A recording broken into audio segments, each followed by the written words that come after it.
ladies and gentlemen, this is Napoleon Total back again with some Shogun 2 Follow the Samurai. In the last turn, we fought the battles of Hatamatsu, and yes, that is the battle that we fought. And now we're just moving on, continuing to expand westwards. I have Friedrich Albert here, moving on North Shinano, and North Shinano historically is a very important province. For those that, I think, at least, for those that know their Japanese history, I think I know this part of history, just saying. I think it was the place of the battles of Kawanaka-jimyo between the Uesugi clan and the Takeda clan. I just don't know the exact location, because technically, theoretically, the Takeda are in Kai, and Echigo is the home of the, what do you call them, Uesugi clan, so that's the problem. We do find a foreign army in Echigo, although it's not at Echigo. This army, I don't know what the heck is going on. I don't know.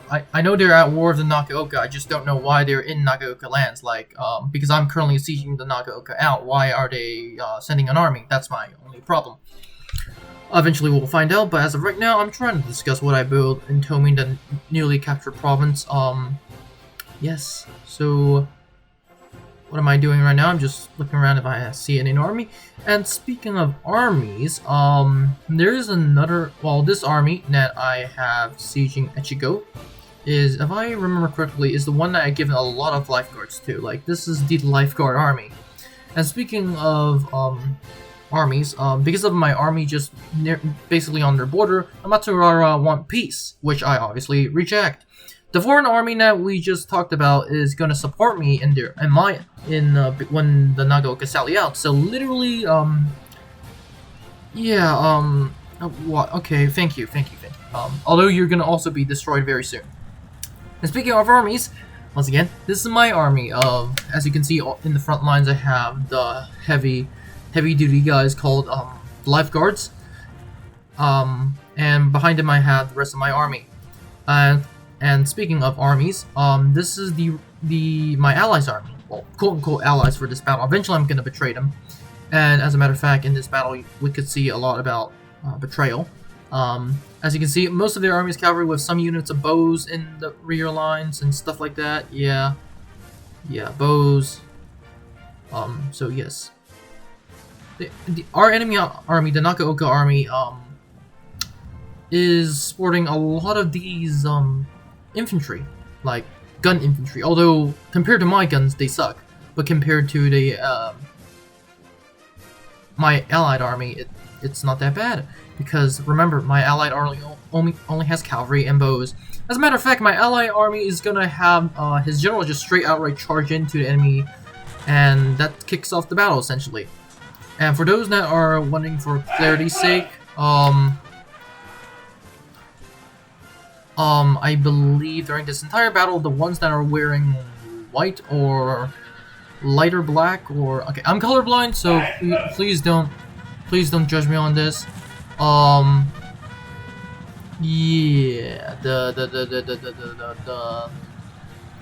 the guys in the white armor are my allies, and the guys in the black armor are the enemies, for those that are wondering who's who. And obviously the green, I think dark green or black, are the uniforms of the Nagaoka infantry. As you can see, we can see right here, definitely the darker ones are my enemies. I don't know if that's, guys, once again, I'm colorblind. I think that's light green or something. Sorry guys. Obviously, you can post down in the comments right below what color that is. But we're just gonna watch this engaging duel between samurai versus samurai. Traditional armies fighting each other is so interesting, because just look at the armor details. Like, literally look at them. It's amazing, 100% amazing. Once again, most of the things that you see are literally added in by the mod creators. So once again, very good job on their part. They revamped a lot of the old samurai units.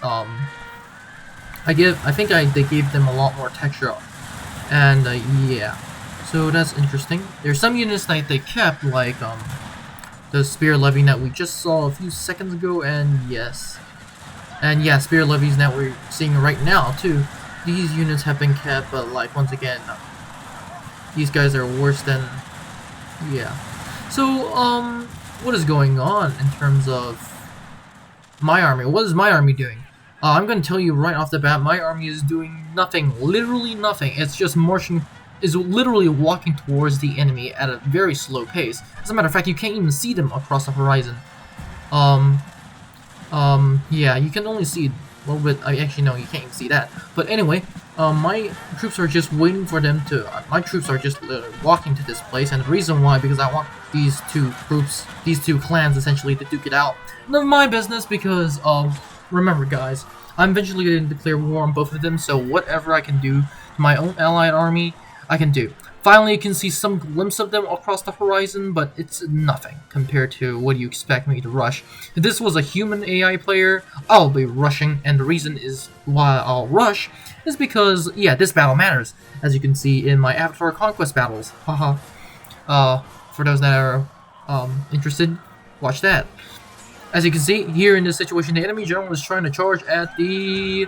Well, no, he's not the general anymore, he just died. Or I think that was the general. Yeah, enemy bowmen. Once again, these guys are modded, so yeah, they look very awesome. And speaking of armies, ones that look awesome, as a matter of fact, these guys look way more awesome than the samurai army. These guys are my Prussian lifeguards, and these guys, boy, are they elite. I think I've really just talked about them and a lot in this my playthrough. Once again, lifeguards are these guys who were originally trained as grenadiers, and grenadiers are, for those that are wondering, do not throw grenades. Well, at least in some cases, do not throw grenades. But the grenadiers are the ones that are the biggest, the strongest.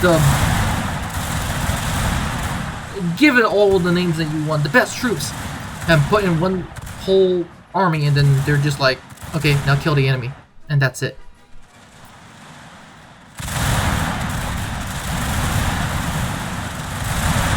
These guys are reloading so fast now. You and I should be really questioning how the heck are they even fully reloading. At this point, the battle was over, and although surprisingly, we lost 368, and that was because, yeah, arrow fire and some, I believe, friendly fire to be exact. But we took Echigo without suffering heavy losses. Most of the heavy losses were suffered by my enemy.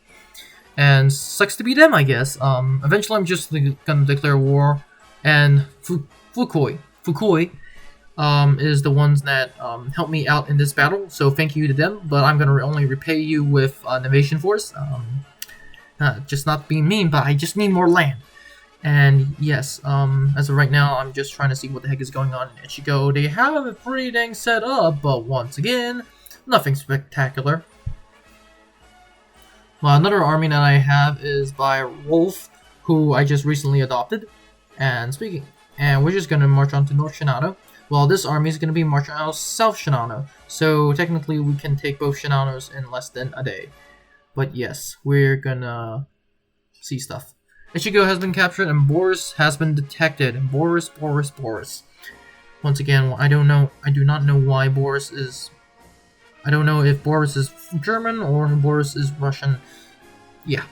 I'm gonna have my fleet scout out the enemy, I guess. Well, technically, for those that are wondering, all those that I do not work with is my enemy. And yes. As of right now, I'll just let you guys watch through the rest of the playthrough. There's nothing much I can really talk about. So yes.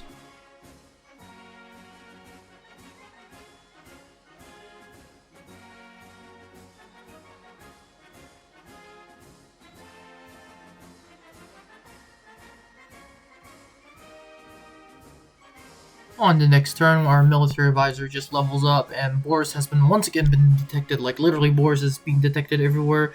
And he goes, a good thing and a bad thing, because... Actually, no, it's just a bad thing. There's nothing we can really do about that. The Netherlands, I want to ask them for trade agreement, and they're like, yeah, and then our alliance, they're like, nope. So, trade agreement is all I got for them. That's sad. And funny hat with those black and white, feathers. Well, black and white strays, like, what do you call them again? Plus furs, I guess. Yeah, that's a very cool design though for the feathers. you have some white and some black. Yeah, that those like for those that are interested, military uniforms by this time they cost a lot. And when I mean a lot, I truly mean a lot. Like literally, it is reported that what's his name?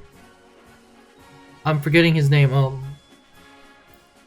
General Cotton of the British Cavalry of His Majesty's Army, I guess, is reported to spend about 20 guineas on his uniform. Now, for those that are wondering, well, how much is a guinea? An average middle living person during that time was 5 guineas. So good luck, my friends. This guy is spending essentially a massive fortune on his uniform. Some other units like the Light Brigade. The Light Brigade. It's the officer of the Light Brigade, whose name I'm definitely forgetting. Would literally spend money out from his own pocket to essentially equip the Light Brigade in terms of uniforms. And before going to battle, there was a saying that every European army at the time would just make sure everything's polished up and stuff. Once again, in this situation in South Sonano, the enemy decides to go on the attack, and you can see my guys here just marching into place, slowly but surely. Yes. Although it is kind of buzzy to see all these guys. Is it just me, or is it, yeah, everyone else? Finally, I decided to have them fast forward, and the reason why I'm doing that is because I really want this hill that you see here. I should have been running the first time I got, but I kind of realized the enemy army is mostly made out of cavalry. And when dealing with cavalry, ladies and gentlemen, we all know the trick. Oh wait, you guys don't know the trick. Oh, okay, I have to tell you this. Okay, for when dealing with cavalry, the golden rule is... One second, wait for it. Oh wait, oh yeah, actually no, we'll tell you later. But look at the enemy cavalry as of right now. The enemy cavalry is actually pretty good looking, I'm gonna be honest with you. Although, as with the Light Brigade, and as with other units, looking good doesn't mean you're gonna win. Although in some cases, although in most European armies, you have to agree that looking good makes you win, and the reason is simply because looking good means that you're pretty dang elite units, which means you're giving the best of units, which means you're very good. You're elite from fighting all these years of campaigning, and that's why you have such a pretty uniform. Yeah. Oh yes! Oh, I finally get to tell you guys how we deal with cavalry. Here's the how. Put stakes. Why? As for why, guess. Yeah, if the enemy charges at these stakes, then they're so screwed. Yes. Now you might be wondering, but Napoleon, they're not gonna charge on stakes. It's not gonna happen. You sure about that? Look on the unit on the right. They just charge into stakes, and half their unit is already dead. Stick on the unit on the left, exact same thing, just charging into more stakes. And now the unit in front, is it gonna charge into stakes? Is it? It is. And because we have 2 rows of stakes, they instantly almost die. And this unit pretty much hasn't lost a single person, not that I know of. The exact same thing happens on the left of the unit, and literally the enemy cavalry is pretty much destroyed. Yeah, you see the enemy has some bow cavalry, but because we are literally gun cavalry, we're just gonna shoot them to pieces. On my right flank, extreme right flank, you see my own cavalry doing a thing called, oh yeah, chase the enemy artillery, which technically cavalry like hussars, stuff like that were meant to chase down artillery. Let's be exact. This is colonial cavalry, so I do not know whether it is considered light. By most European standards, yes, this is definitely light, but that is why technically I'm using them to chase enemy units. Back in the center of my lines, the enemy cavalry is blobbing up. They charge through the first set of stakes, and they just funnel more troops in. My guys are gonna have a hard time because these guys are on a horse, and being on a horse is not scary unless the horse charges straight at you. The horse is a bigger problem than the person, which is why cavalry dominates most battlefields. Obviously, speaking of domination, there is always the problem of infantry dominating cavalry, as you can see in this scene in which... Oh, well, actually, no, you can't see in the scene. This scene is about an archer. You can see in the distance the enemy cavalry is just getting gunned down. And historically, the best way to deal with cavalry was using archers, but now it's not. It's using guns. There was a famous joke that I was told. Well, not a famous joke. There was a funny joke I was told by my statistics teacher, and the joke was, why did people stop using bows and arrows and swords? And the answer was because the gun was invented. And at that point, I was really thinking, wait, is this even a joke? Is this like it? So yeah. Let's watch these arrow volleys. Arrows against guns. This is gonna turn out wonderful. Oh, for those that are wondering, yes, there was a person that suggested to use guns versus arrows, and during the Revolutionary War, and that person was no other than Benjamin Franklin. And we'll talk more about that later, but as of right now, we are just chasing the enemy after they essentially routed away. And for those that are wondering, why did Benjamin Franklin decide to use, well, suggested to Congress, the Continental Congress to be exact, to use bows and arrows? And the reason was simple, because they don't make sound.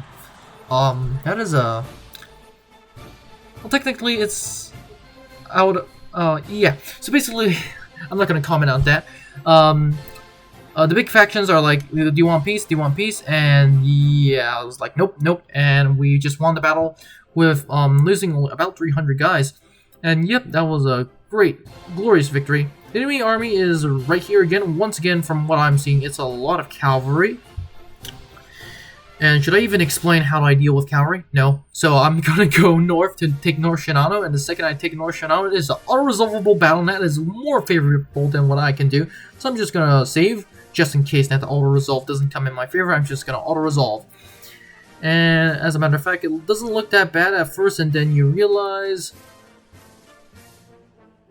it's not that bad at all. It's 367. So yes, we can peacefully occupy North Shinano. We're gonna repair it, and the enemy army is in sight.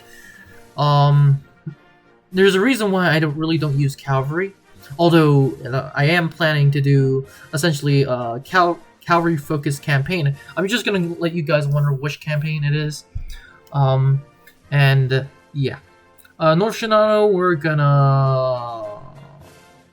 gonna assault because the balance bar isn't in our favor, and as you can see here, the mortars of my army are just preparing to open fire. What I'm starting to realize about mortars is before they fire, there's a man who always makes this T formation. I don't know why. I don't know if any European army will do that. I don't know. Heck, I don't know what army on Earth does that. Well, as of right now, we don't do that, obviously. So yeah, that's interesting. Although it is cool. Yeah, I'm just gonna put that there. As you can see, this is a night battle, which means my guys are carrying lanterns. Yes, those things atop of our flags are lanterns. They're floating, but hey, who cares? Oh. Okay. There was a joke on. There's a joke that history is not about the literal details; it's about the general picture, which is totally 100% BS. Because history is literally about the details after you got the big picture. As a matter of fact, if you look at battles, wars, how they are won, they're literally about the small details. So yeah, that entire joke is 100% BS, but hey, it is quite funny. This is the fortress, and it looks kind of like a simple fortress. You can see those men flying over there seconds ago. And once again, these guys, on this unit's right is armed with bows, and this unit we see here is armed with Portuguese matchlocks from 300 years ago. Sorry about that. And my guys are gonna open fire literally on this 4 unit, and we're just gonna decimate it. Well, not yet. With mortar fire, we definitely are. And literally seconds into shooting at them, these guys decide, yep, I'm out, and they leave. So yeah, pretty nice job on my part. In the chaos, they just run back and forth, and then they're like, yeah, should we stay? No, we shouldn't.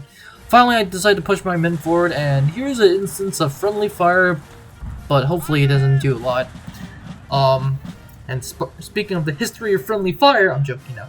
But like, the most notable instance of friendly fire en masse was probably during the Battle of Eylau. Yeah, Eylau, in which a French unit was shot by its with cannons by its own members because it was so foggy, and I think they were Saxon troops, so they were wearing different uniforms. So yeah. Continuing on, we decided to just push on, push and push, because all the defenders has been shot to pieces, and now we're just taking the towers. Once again, the towers that you see here are matchlock towers. They're not as powerful as arrow towers, which I come to realize. But if we just sit there, we are gonna take a toll. As we can see right here, I'm trying to I'm just trying to burn this tower as quick as possible, and after that, I'm gonna burn the gate. Yeah, for some reason, I always like night battles, and the reason is because, especially sieges during the night, is because literally, look, this is very beautiful. Like, you see, you have a fire, you have a... Okay, this is kind of creepy now. You have a fire, you have a tower on fire, and then you have the entire castle on fire, and then it is in the night. How wonderful is it? And then you have the stars. Yeah, it's wonderful. Yeah.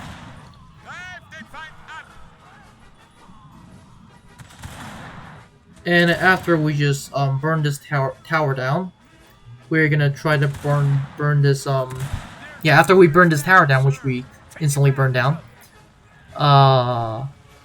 we're just gonna burn down this gate with torches once again.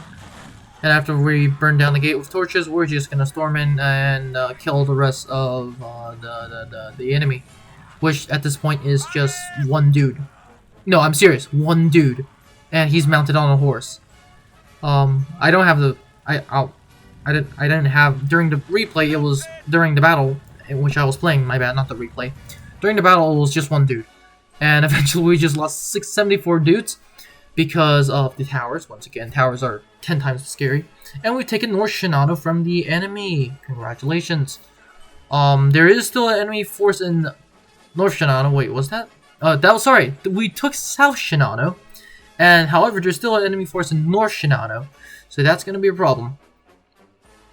As of right now, what am I doing? I'm just checking around to see if my, I guess you can call this a mini empire is looking good. Some places are hating me because they've just been newly conquered, which I get. If a person comes to my hometown and just like, you're under the kingdom of whatever you want to name it, I will not be happy. So yes, I don't expect them to be happy, but however, I do expect them not to rebel, and yes. I have agents left and right just trying to spawn out what the heck is going on. The enemy army is still present in North Shinano, and that is going to be a problem. At least I think. I'm not going to have my agent Boris sabotage anything. Once again, I'm really wondering if he's German. I'm going to go around and go to Mino, check left and right, and yes, next turn, at the end of next turn, the enemy decides to raid North Shinano, which, okay, a raid is painful for me to watch because I have to repair these things, but however, that leaves the army exposed to my entire army, so yes, they are essentially somewhat screwed.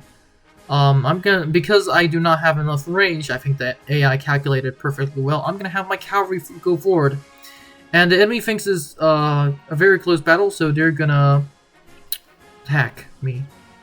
Well, actually, no, they're technically defending, but in the battle you can eventually see, they're gonna be attacking. My entire army is made up of some colonial line infantry, some Brunswick infantry. Units on the left and right now are somewhat elite. The center is a mishmash of good units, elite units. And when I mean elite, I mean like Prussian line infantry. Colonial infantry I would consider not so much elite. And off the bat, you guys, once again, when dealing with cavalry, put stakes. And after we put stakes, we can eat steaks. Sorry, that was a terrible joke. The stake I was talking about there was stake. Like, I don't know how to explain that. Like, yeah. Anyway, my men are putting up stakes, and you can see my general, he's trying to return, but after the second I put stakes, I'm like, nope, do not have my general go through stakes, because for those who don't know, well, this should be kind of slightly obvious. If you put up stakes, your men, if your own cavalry go through the stakes, you also get friendly fire, and it doesn't even count as friendly fire at that point. But yeah, yes, my entire right flank is being held by some very not so good infantry, Colonial Line infantry. But let's be honest, Colonial Line infantry and Brunswick infantry and all the rest infantry have the exact same stats. It's just they don't look so good. Which, okay, that's my definition of elite. Obviously, if you want really elite troops, then we're talking about the Prussian Life Guards. And those guys not only look good, but they also kill extremely quickly. And at this point, I think my artillery opens fire on the enemy, and most of the enemy, once again, is made up of cavalry. I think they only have 1 or 2 units of infantry, of which I think I destroy the second the cavalry is destroyed. So yeah, once again, I have multiple lines of stakes, and yes, we are opening fire on the enemy.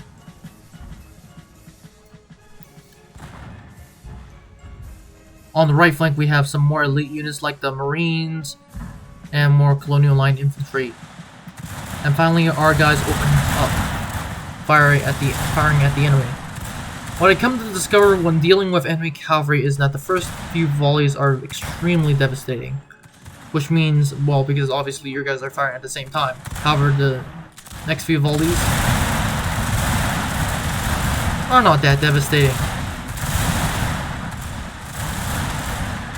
The enemy once again is just gonna charge straight in, but they really should realize that there are massive stakes. However, the enemy this time is being somewhat smart and charging in through the exact same places that their first unit charged in. So basically, minimizes the damage of stakes. However, yeah, problems left and right for the enemy.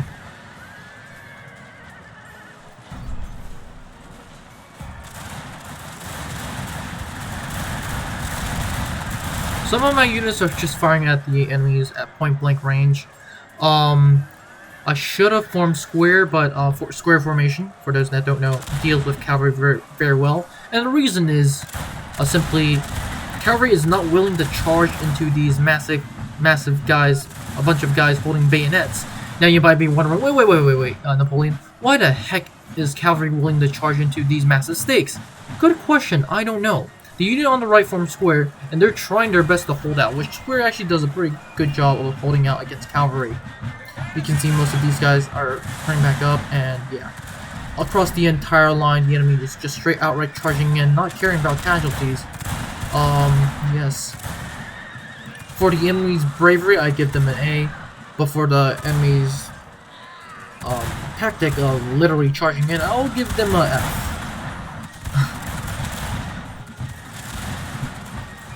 And as you can see all across the line, it's just cavalry charge after cavalry charge after cavalry charge. You can see in the distance that we do have a bow unit, and I think that is pretty much it as of this point. And our guys are opening fire of it. Yeah. On the left flank has somewhat been controllable. The right flank is somewhat not controllable at all. The enemy has just plowed through. Looking at it from the enemy's perspective, the bow units, they're just opening fire on my men. And I'm not returning fire because I'm mostly focusing on the horses. And the second the horses are done, these guys are pretty much done for. Because I have my own cavalry and they're just going to charge in and kill these guys. So yes. Once again, nice job on the designs of the uniforms, well, yeah, the uniforms. And the armor of traditional units in Shogun 2. Not only have the modders focused on units and uniforms, but they also focused on traditional units and uniforms, which once again is a very good job. Now you can see most of the cavalry is broken, although we have taken not horrendous casualties, but depending on where we take the casualties, kind of horrendous. This is in particular on the left flank. which some of the cavalry is still alive, just charging straight back into stakes once again. I do not know why. What the heck is going on? But we are gunning away at the enemy archers.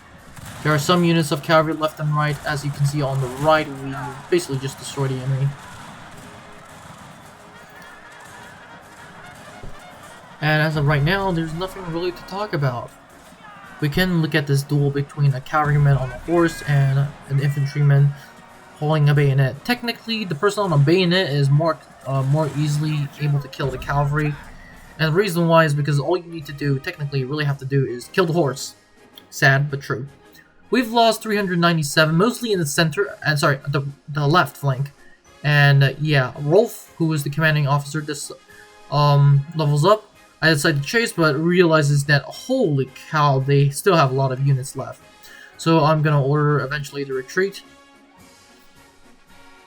And yes, we're gonna call it a day. Rolf needs to be leveled up, and I'm gonna level him up right now. I'm gonna give him logistics and whatnot. And that is it, pretty much it for this episode. So have a great day, ladies and gentlemen, and I'll see you in the next one. Bye. Now before you leave, I would like to thank you very much for watching this video. I would be honored if you could like and subscribe to the channel. Remember, more videos are coming out, so it is a good idea to click on that notification button. Anyways, have a great day, and I'll see you in the next one.